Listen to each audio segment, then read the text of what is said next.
Let us start from the beginning, with the Third Estate. Everything had gone wrong for them. The people of the lowest estate in France had made their life based on scraps. Although France was rich and populous, their lives were miserable as the higher socially ranked people caused it to be. They had no food due to terrible harvests, and they had no money for paying excessive taxes, and they had no way to express their power or view within the government as they were always voted out. The awful conditions ranging from social, political, and economic problems of the Third Estate sparked the first interests of a revolt or a revolution.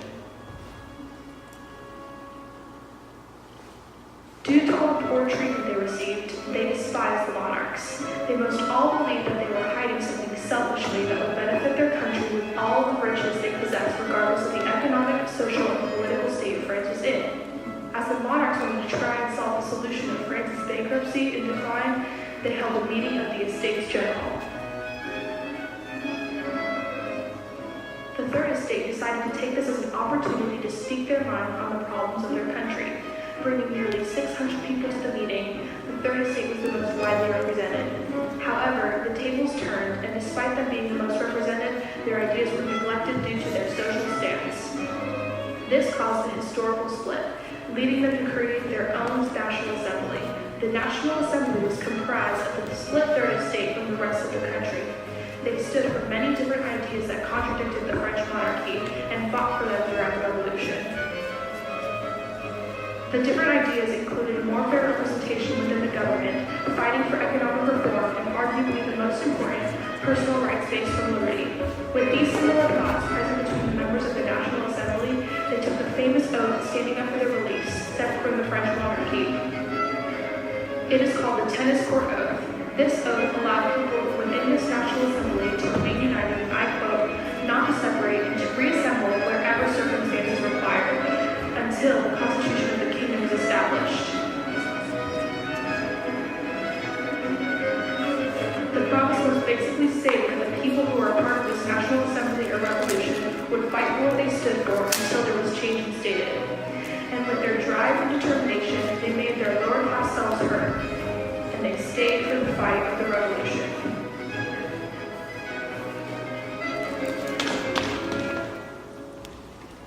On the opposite side of the social platform of France lie the monarchs, King Louis XVI and his wife, Marie Antoinette. Both figures lived lavishly in the Palace of Versailles, surrounded by the rich luxuries of being a royal.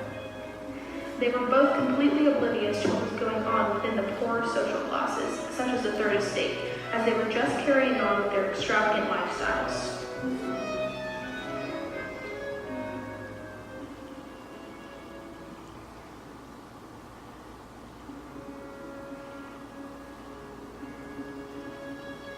Many rumors have begun to be spread by the revolutionaries desiring a constitutional monarchy, including them hiding food that could benefit their population as mentioned before, this causing several disastrous occasions.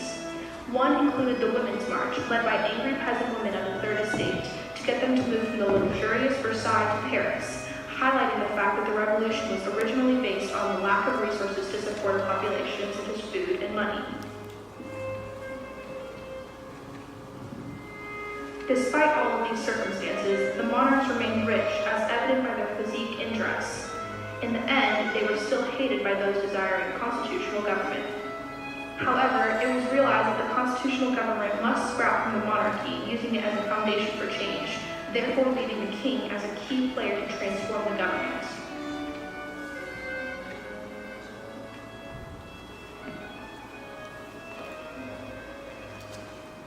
The monarchs did eventually realize the situation they were in, but they both still despised the idea of less power under a constitution, which led to the revolution anyways.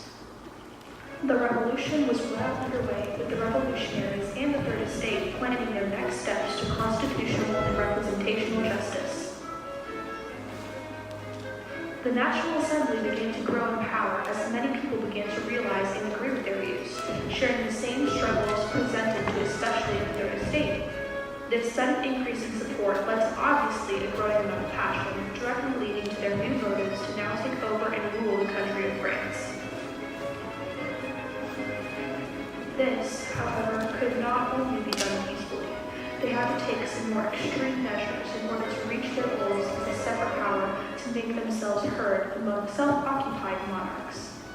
Some of these extreme measures caused damage, but led to success in the eyes of the revolutionaries as they stuck together no matter their separate groups or reasons for joining the movement. For example, they stormed the Bastille prison in an attempt to gain volunteer force for their protest. Also, many peasant mobs led by the revolutionaries of the Third Estate, known as the Great Fear, actually lived up to their name and instilled fear within the bystanders of the movement.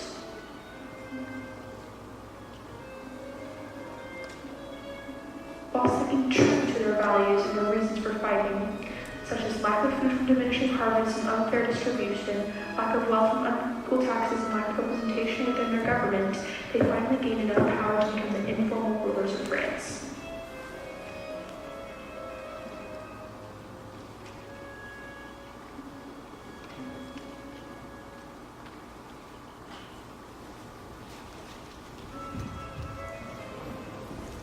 Although the monarchs were still in the picture, the National Assembly had begun to grow enough in strength to match and possibly exceed the power of the king and the queen.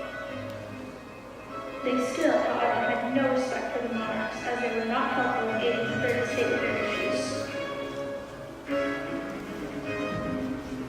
Besides the fact of wanting a government based on the Constitution, they still had one important necessity on their minds. This was equal rights between each social group. However, the only thing that was standing in their way was the monarch still being in a position of power.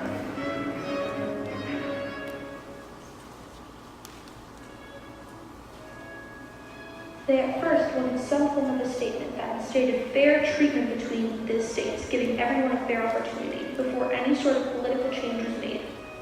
There were many reasons for this desire for change, all the same from the reasons and problems leading to the revolution. As stated before, there was inequality in how much food was provided within social classes due to failed harvests, as well as there was an inequality in paying taxes, with the rich paying nothing compared to those of the Third Estate.